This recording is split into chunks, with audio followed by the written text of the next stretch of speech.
Hello my friends, my name is Rich and welcome to Greatest Rock and Metal. On Greatest Rock and Metal I talk about what I believe based on my experience of listening to thousands of CDs and watching hundreds of bands live is my thoughts on the greatest rock and metal albums of all time, bands of all time, gigs of all time. And today, building up the excitement for the date that all rock and metal fans should have in their calendar, the 13th of November, I am talking about AC/DC. Because on the 13th of November, they have a new album, Power Up. And already the excitement when they announced the new album and they did some teasers and then that new single, Shot in the Dark, dropped. Wow, cannot wait. A great new single and exciting to have AC/DC to bring some happiness back into the lives that we're all living under COVID. So, what was my introduction to AC/DC? Well, I'm going to go way back to 1980, 40 years ago, for my introduction to AC/DC. Now, I cannot quite remember what it was. It was either hearing the song Highway to Hell on a compilation album I had at the time called Axe Attack, or it was hearing the song Rock and Roll Ain't Noise Pollution on the Friday Rock Show that was a BBC radio weekly rock and metal show, and that was often where I would find out about new music. So it was one of those two, I'm not quite sure, but it doesn't matter. The important thing is that I, from that date onwards, have been a fan and enjoyed countless albums and countless gigs by the legendary band AC/DC. A little bit of history about AC/DC.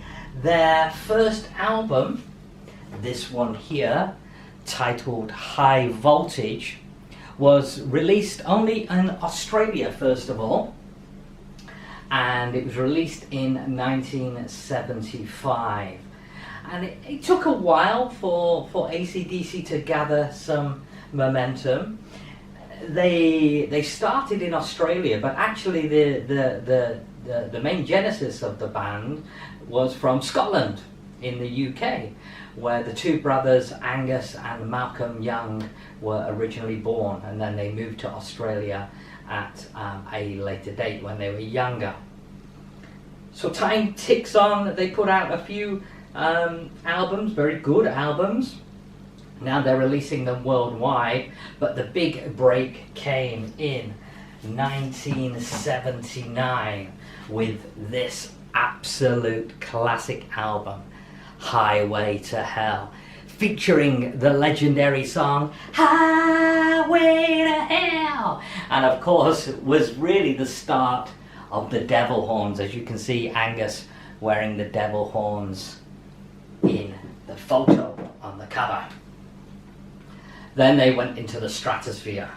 The following year, 1980, as a tribute to their now deceased singer Bon Scott, they released the legendary album Back in Black, an album that has become the second biggest selling album in the world behind Michael Jackson's Thriller, and an album that for me ensures that AC/DC, not the Beatles, not the Rolling Stones, can take the crown of being the biggest rock band in the world. Why do I say that? Well, because of the amount of albums they've sold, the number of albums they continue to sell when they release them, even though releases are quite sporadic, and the volume of stadiums they are able to play throughout the world, stadium gigs, not arenas, stadium gigs that sell out quickly all over the world. Now, of course, the Rolling Stones can still do stadium gigs. U2 can still do stadium gigs.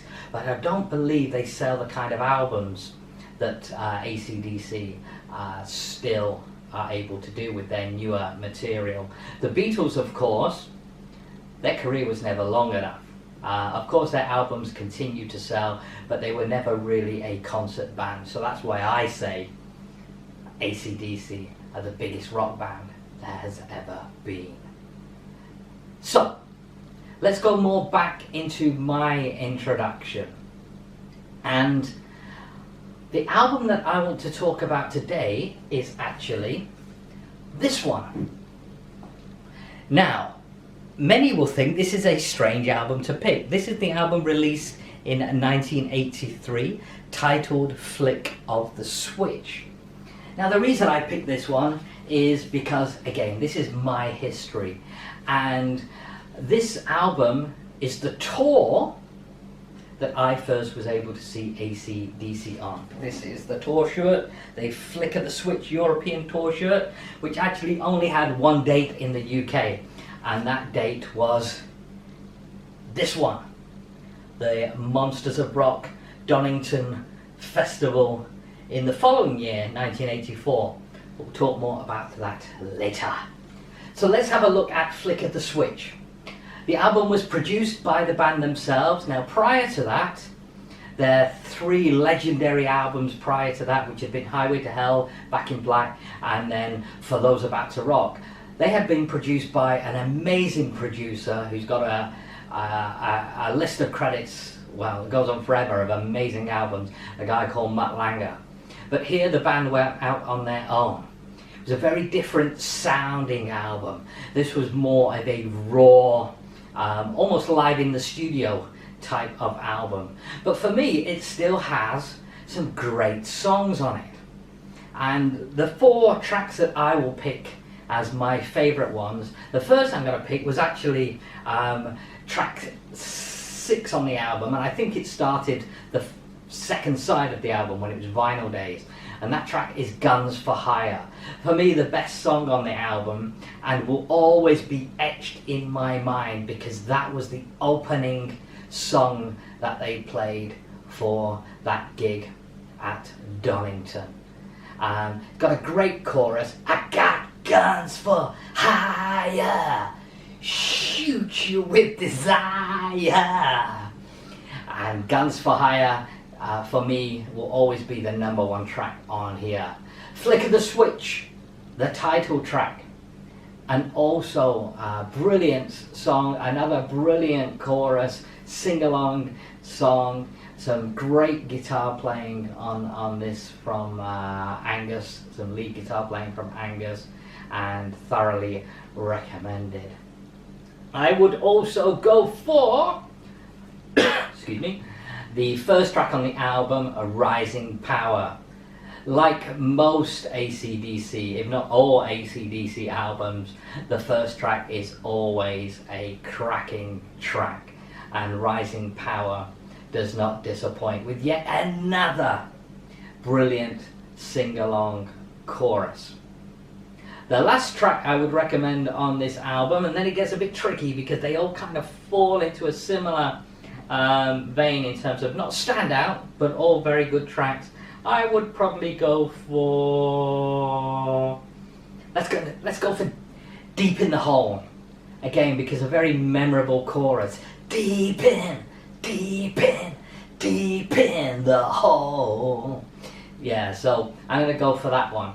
And one thing I should mention is that this album now is featuring their new vocalist who joined for Back in Black, a guy by the name of Brian Johnson. So, there you have it. Flick of the Switch is an album that I would recommend you go check out from their back catalogue. Not one of the more obvious ones, but a great one nonetheless. And actually, I think it'd be fair to say it was the last great one that they did in a while with Brian Johnson. But certainly go check that one out. And now I want to talk about this amazing day. But before we do that, let's take a look at rock t-shirts by the sea.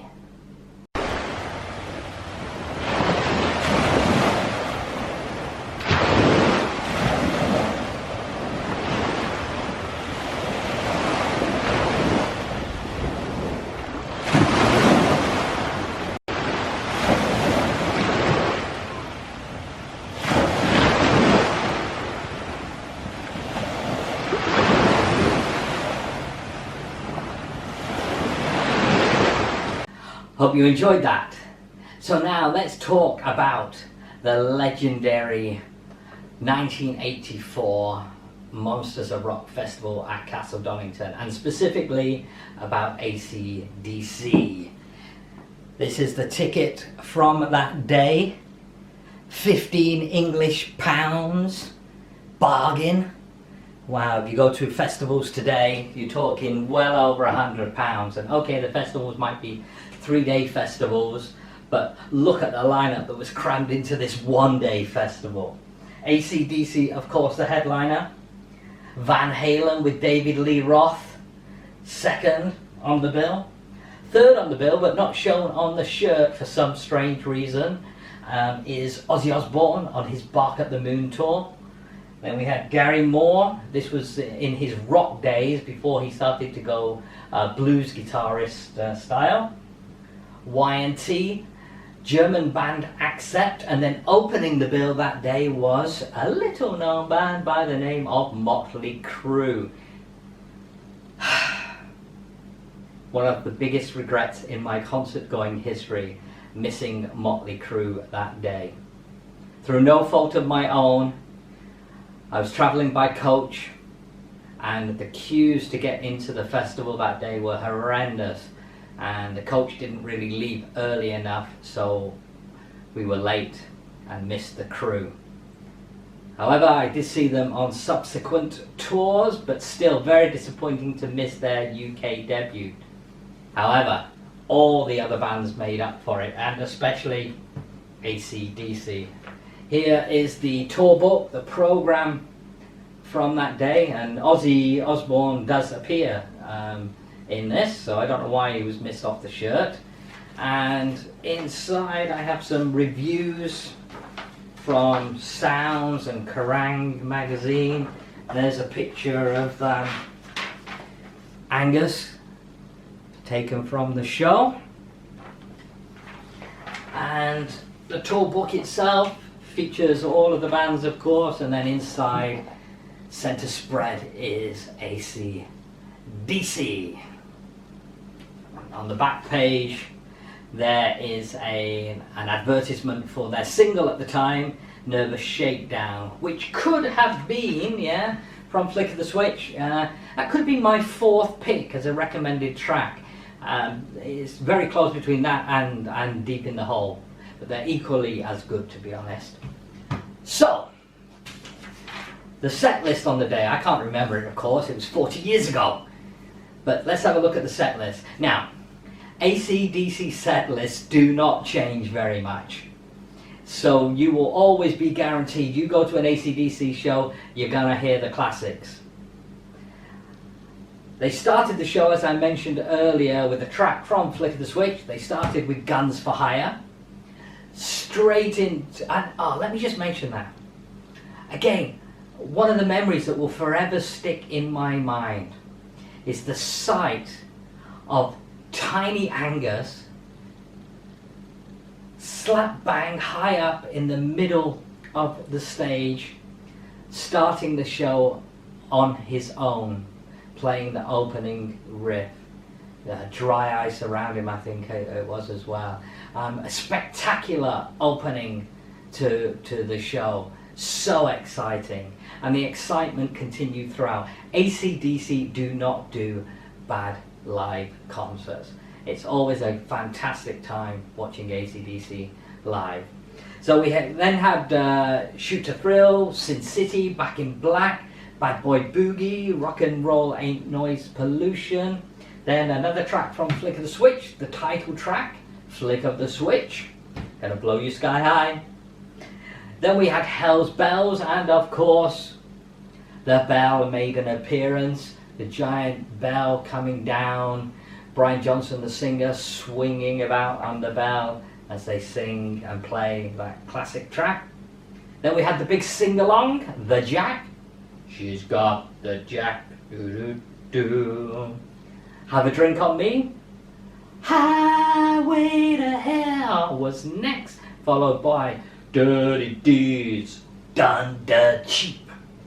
Then we had Whole Lot of Rosie, and the main set finished, as it always does, with Let There Be Rock, and the big guitar solo from Angus.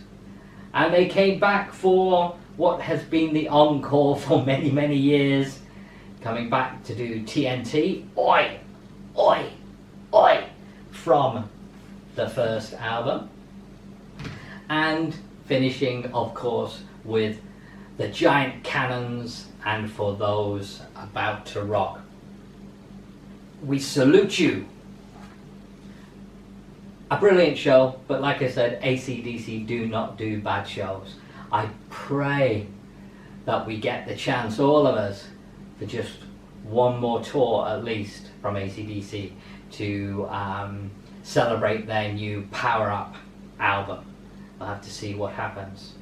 So that's it. That was my introduction to AC/DC. I will leave you, as always, with 4 recommended albums, and they are Highway to Hell,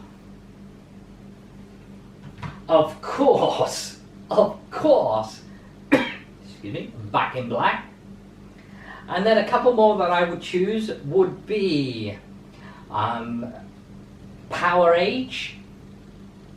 Got some fantastic tracks on Power Age, not just the more obvious ones that people already know. And then another Brian Johnson era one, The Razor's Edge. This is the album that features the amazing Thunderstruck song. If you don't know that, check it out.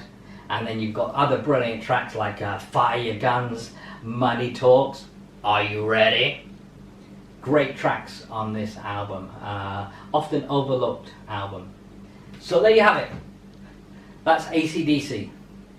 We'll be back again with a review of the Power Up album later this month. But until then, thank you for watching Greatest Rock and Metal. If you have enjoyed, please press the red button to subscribe so you don't miss future episodes, and of course don't miss my review of Power Up. And until that time, remember, as always, we rock.